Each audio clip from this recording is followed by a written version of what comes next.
Pembacaan kitab Injil dibaca dari Injil Lukas pasal 2 ayat 22 sampai 40. Lukas pasal 2 ayat 22 sampai 40.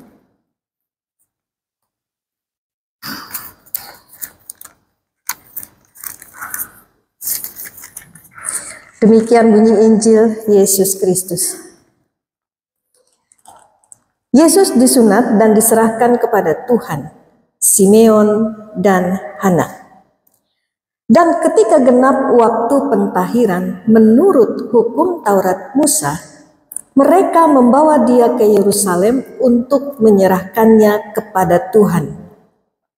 Seperti ada tertulis dalam hukum Tuhan, semua anak laki-laki sulung harus dikuduskan bagi Allah, dan untuk mempersembahkan korban menurut apa yang difirmankan dalam hukum Tuhan, yaitu sepasang burung tekukur atau 2 ekor anak burung merpati.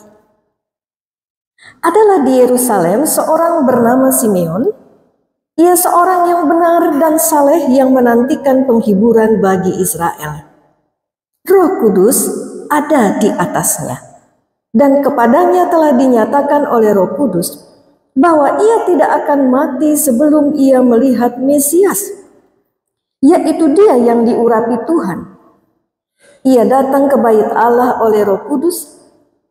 Ketika Yesus anak itu dibawa masuk oleh orang tuanya untuk melakukan kepadanya apa yang ditentukan hukum Taurat, ia menyambut anak itu dan menatangnya sambil memuji Allah, katanya, "Sekarang Tuhan, biarkanlah hamba-Mu ini pergi dalam damai sejahtera, sesuai dengan firman-Mu. Sebab mataku telah melihat keselamatan yang daripada-Mu, yang telah Engkau sediakan di hadapan segala bangsa, yaitu terang yang menjadi pernyataan bagi bangsa-bangsa lain, dan menjadi kemuliaan bagi umat-Mu Israel." Dan bapa serta ibunya amat heran akan segala apa yang dikatakan tentang dia. Lalu Simeon memberkati mereka dan berkata kepada Maria, ibu anak itu, "Sesungguhnya anak ini ditentukan untuk menjatuhkan atau membangkitkan banyak orang di Israel, dan untuk menjadi suatu tanda yang menimbulkan perbantahan, dan suatu pedang akan menembus jiwamu sendiri, supaya menjadi nyata pikiran hati banyak orang." Lagi pula di situ ada Hana, seorang nabi perempuan, anak Fanuel dari suku Asyer. Ia sudah sangat lanjut umurnya. Sesudah kawin ia hidup 7 tahun lamanya bersama suaminya. Dan sekarang ia janda dan berumur 84 tahun. Ia tidak pernah meninggalkan bait Allah dan siang malam beribadah dengan berpuasa dan berdoa. Dan pada ketika itu juga datanglah ia ke situ dan mengucap syukur kepada Allah dan berbicara tentang anak itu kepada semua orang yang menantikan kelepasan untuk Yerusalem. Dan setelah selesai semua yang harus dilakukan menurut hukum Tuhan, kembalilah mereka ke kota kediamannya, yaitu kota Nazaret di Galilea. Anak itu bertambah besar dan menjadi kuat, penuh hikmat dan kasih karunia Allah ada padanya. Demikian pembacaan Injil Yesus Kristus. Berbahagia kita yang memelihara firman Allah di dalam hidup kita. Haleluya. Bapak, Ibu, dan saudara yang terkasih, hari ini kita tiba di penghujung tahun 2023. Besok kita akan menyambut tahun baru 2024. Waktu cepat sekali berlalu ya. Anak-anak kita yang kecil bertambah besar, kita bertambah tua. Tapi walau kita bertambah usia, karena tahun juga bertambah, kiranya iman dan semangat kita juga semakin bertumbuh dan bertambah kuat. Nah, Bapak, Ibu, dan saudara yang terkasih, hari ini kita akan merenungkan tema "Mataku telah melihat keselamatan." Bapak, Ibu, dan saudara yang terkasih, kegelapan adalah hal yang menakutkan untuk semua orang. Betul ya? Kalau orang yang biasa sehari-hari hidup dengan penerangan lampu, lalu tiba-tiba listrik padam, wah dia pasti akan merasa tidak enak. Ada yang sampai merasa tersiksa karena begitu lampu gelap begitu ya, ruangan gelap, dia merasakan sesak napas. Saudara-saudara, ketika tiba-tiba lampu mati, listrik padam, kita pasti mencari lilin. Kita akan mencari cahaya. Kenapa? Karena kegelapan itu adalah sesuatu yang tidak enak.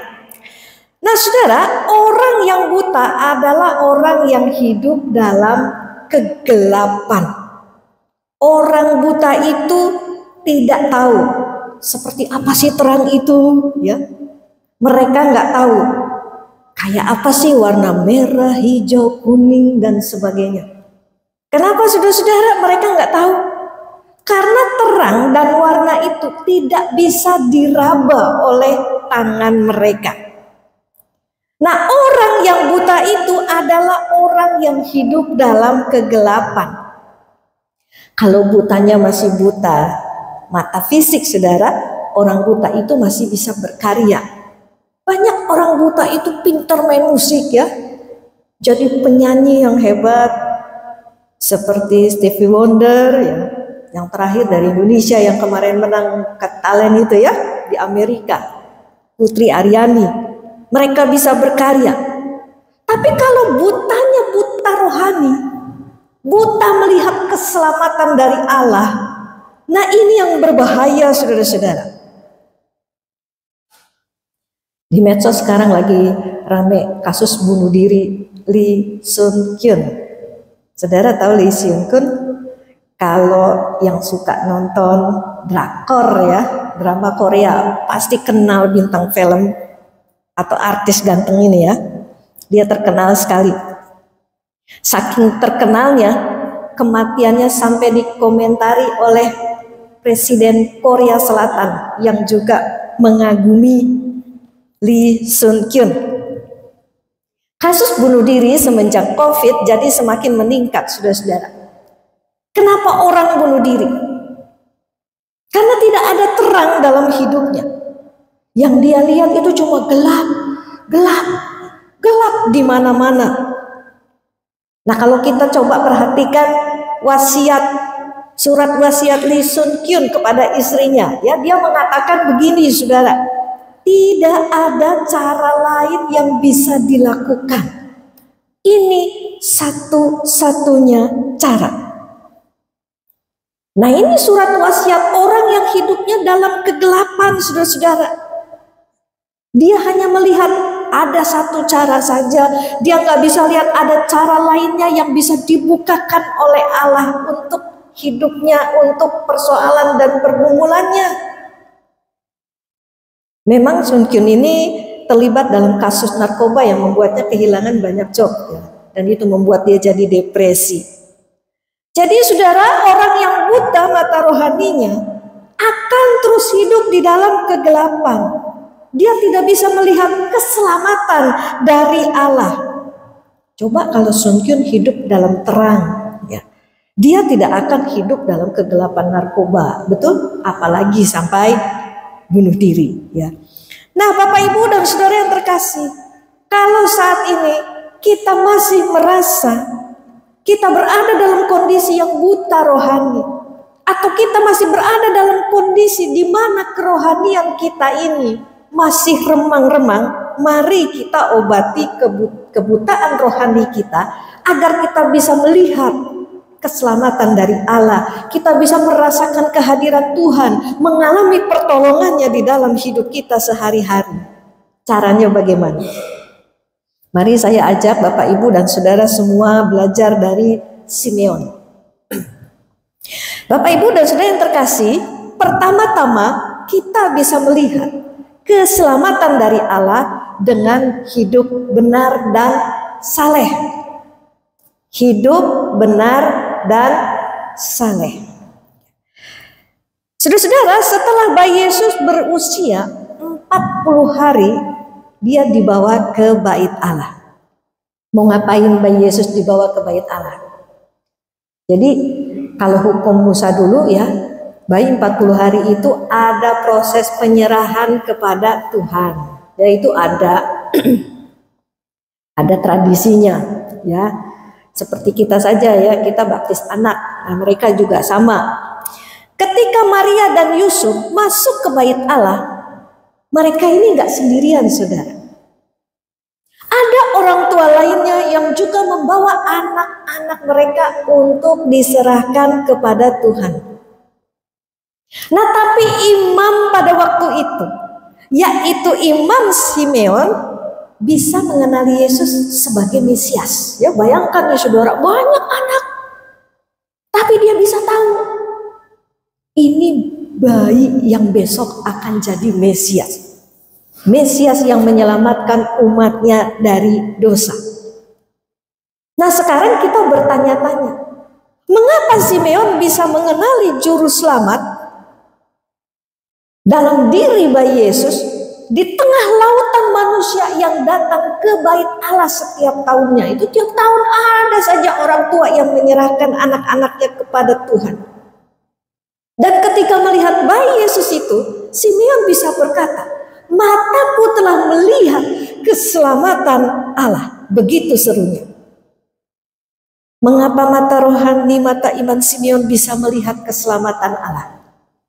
Karena Simeon itu hidup benar dan saleh. Lukas 2 ayat 25 mengatakan, adalah di Yerusalem seorang bernama Simeon. Ia seorang yang benar dan saleh yang menantikan penghiburan bagi Israel. Saudara, untuk menantikan keselamatan dari Allah, Simeon itu menjalani hidup benar dan saleh. Juru selamat belum datang, dia sudah hidup benar dan saleh. Apalagi kita yang sekarang sudah menerima anugerah keselamatan dari juru selamat itu. Kita harus hidup lebih benar dan lebih saleh daripada sebelum kita percaya Yesus. Apa sih benar itu? Apa saleh itu? Saudara, benar itu adalah taat kepada aturan. Taat kepada aturan. Saleh itu adalah sungguh-sungguh dalam menjalankan ibadah. Jadi orang yang hidup benar dan saleh itu adalah orang yang sungguh-sungguh menjalankan ibadahnya dengan melakukan firman Tuhan dalam hidupnya. Kalau orang belum melakukan firman Tuhan dalam hidupnya, berarti ibadahnya belum sungguh-sungguh, saudara. Masih setengah-setengah. Kalau warna mah nggak hitam nggak putih, tapi abu-abu. Nah, inilah yang membedakan Simeon dengan orang-orang sebangsanya. Orang-orang Yahudi juga sama. Mereka menantikan kedatangan Mesias, keselamatan dari Allah. Tapi mereka hidup di dalam kegelapan, terutama orang-orang Farisi. Maka ketika Yesus lahir, mereka tidak seperti Simeon yang bisa melihat keselamatan dari Allah. Bapak, Ibu, dan saudara yang terkasih, ibadah dengan melakukan firman Tuhan itu akan membuat mata rohani kita ini semakin terbuka, semakin melek, semakin peka akan kehadiran Tuhan. Kita dibebaskan atau dimerdekakan dari kebutaan rohani kalau kita ini jadi pelaku firman Tuhan. Yohanes 8 ayat 32 menyatakan, kita baca sama-sama, 1, 2, 3. Dan kamu akan mengetahui kebenaran, dan kebenaran itu akan memerdekakan kamu. Kebenaran firman Tuhan itu akan memerdekakan kita. Kapan firman Tuhan itu akan memerdekakan kita? Kapan firman Tuhan itu akan membuat mata rohani kita ini jadi celik, jadi melek? Ketika firman Tuhan itu dilakukan dalam hidup kita. Sepanjang kita ini hanya jadi pendengar, kita cuma jadi pembaca, kita cuma jadi peneliti firman, tapi kita tidak pernah percaya, kita tidak pernah melakukan firman Tuhan dalam hidup kita, maka selamanya kita akan jadi orang yang buta rohani dan hidup dalam kegelapan, saudara.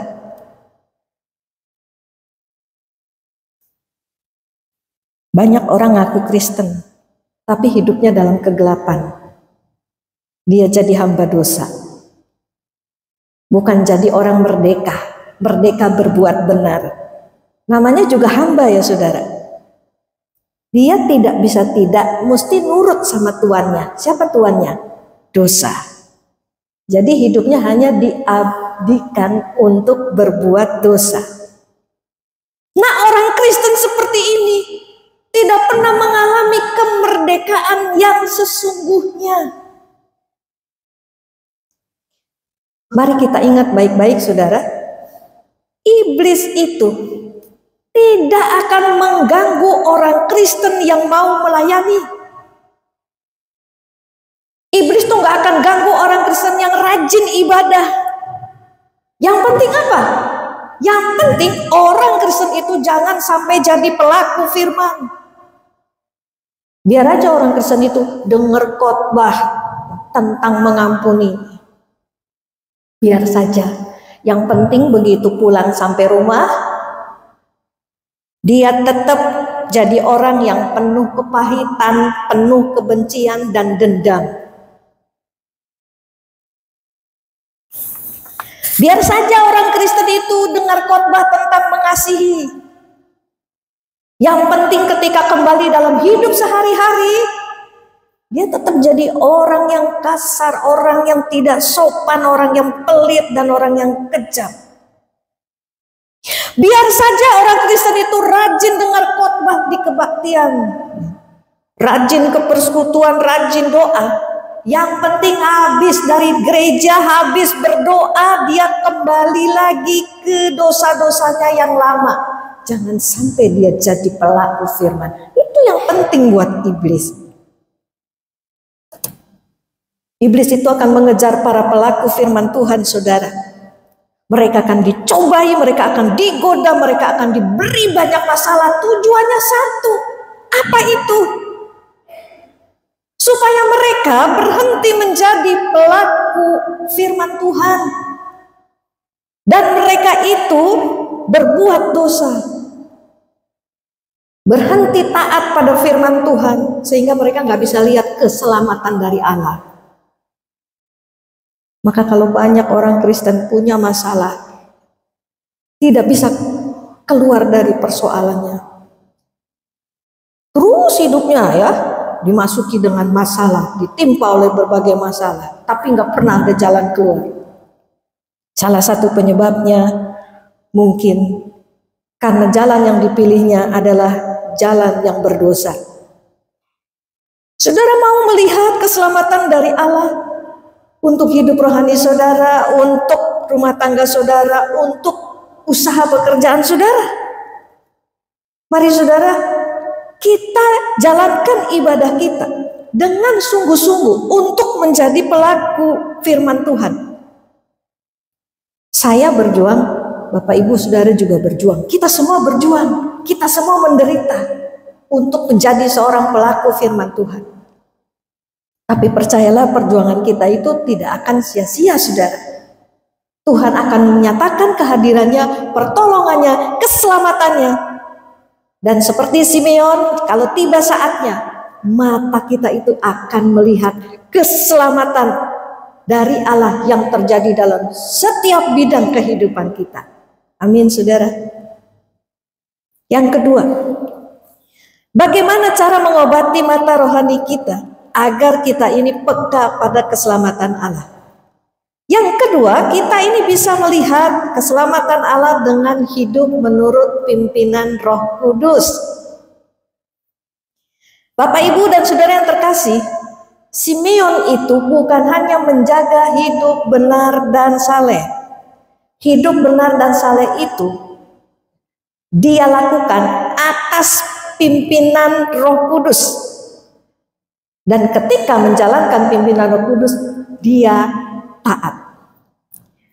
Lukas 2 ayat 25 di situ menyaksikan bahwa Roh Kudus ada di atasnya. Roh Kudus itu ada di atas Simeon.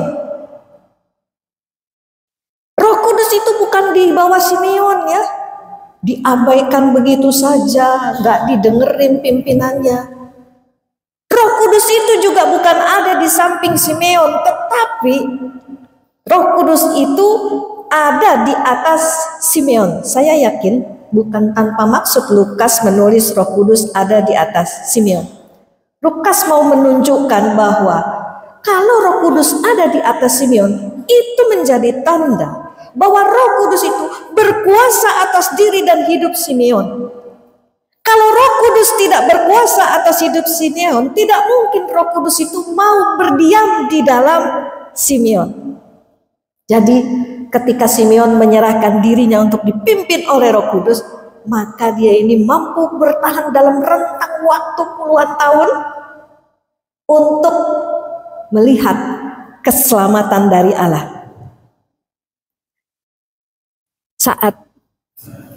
Saat bayi Yesus datang ke bait Allah, sebelumnya Simeon sudah dikasih tahu oleh Roh Kudus bahwa pada hari tertentu dia harus datang ke bait Allah. Dan ketika tiba di bait Allah, Simeon ditunjukkan oleh Roh Kudus kalau bayi Yesus yang dilihatnya itu adalah Mesias juru selamat umat manusia.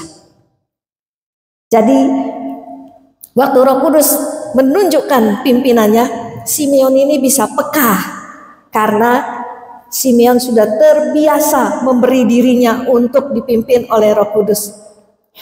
Setelah melihat keselamatan dari Allah, Simeon merasakan damai sejahtera.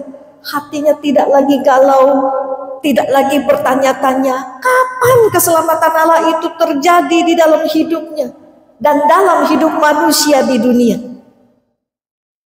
Saudara-saudara, sekarang ini apakah saudara tahu hidup saya ini dipimpin Roh Kudus atau tidak?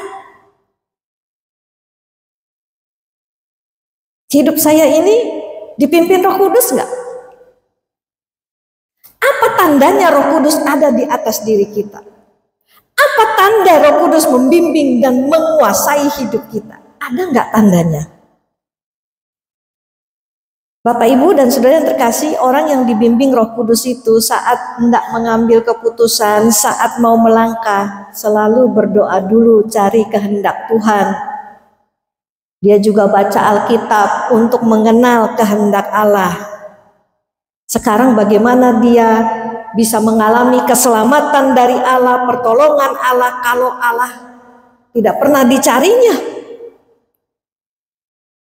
Kalau Roh Kudus itu tidak pernah membimbingnya, bagaimana dia bisa melihat, mengalami keselamatan Allah itu? Orang yang dipimpin Roh Kudus itu, saudara, hidupnya pasti berbuah. Berbuah apa? Berbuah kebaikan. Dan yang terutama berbuah 9 buah roh. Saudara masih ingat nggak 9 buah roh itu apa aja?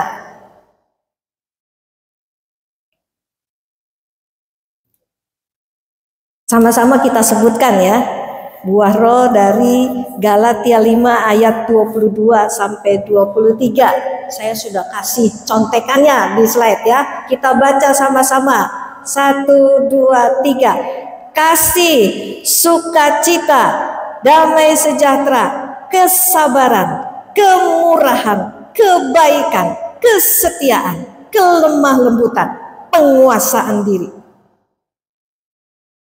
Jadi kalau sehari-hari hidup kita murung aja ya, nggak ada sukacitanya sama sekali, itu berarti kita belum dipimpin Roh Kudus. Kalau kita masih belum dapat menguasai diri, contoh dalam hal ya melakukan hobi kita saja ya, hidup sehari-hari hanya untuk hobi saja, itu berarti kita juga belum dipimpin Roh Kudus. Hidup dipimpin Roh Kudus itu membuat kepekaan Simeon itu dipertajam setiap harinya. Kalau ada godaan untuk berbuat dosa, alarm Roh Kudus itu berbunyi di nuraninya.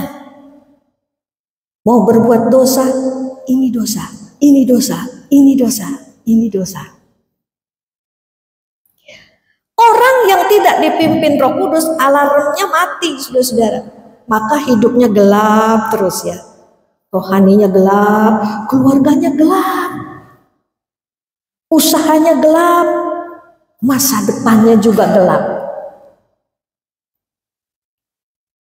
Izinkan saya menantang saudara saat ini. Maukah saudara Roh Kudus itu ada di atas saudara? Mau saudara? Saya mau. Kalau mau, mari kita beri ruang buat Roh Kudus memimpin kita. Caranya bagaimana? Berdoa, baca Alkitab, dan lakukan apa yang Roh Kudus pimpin lewat Alkitab yang kita baca ini.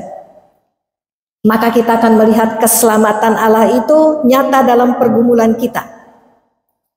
Doa, baca, lakukan. Gampang kan saudara ya? DBL. Apa itu? Doa, baca, lakukan. Jangan cuma doa, baca doang. Kalau nggak dilakukan kayak tadi ya, kita tetap nggak melihat keselamatan Allah nantinya. Tahun 2023 akan berakhir saudara pada pukul 12 malam ini. Besok kita memasuki tahun baru 2024. Bagi kita yang masih setengah-setengah ibadahnya, yang belum memberi diri dipimpin Roh Kudus, mari serahkan diri kita. Nanti malam kita doa sama-sama bersama keluarga saudara-saudara. Mohon Tuhan Allah Roh Kudus pimpin saya, pimpin keluarga kami. Ajar kami menjadi pelaku firman-Mu. Meskipun susah, beri kami kekuatan untuk menjadi pelaku firman-Mu Tuhan. Semoga Tuhan menolong kita dan keluarga kita. Amin Bapak Ibu, Tuhan memberkati kita.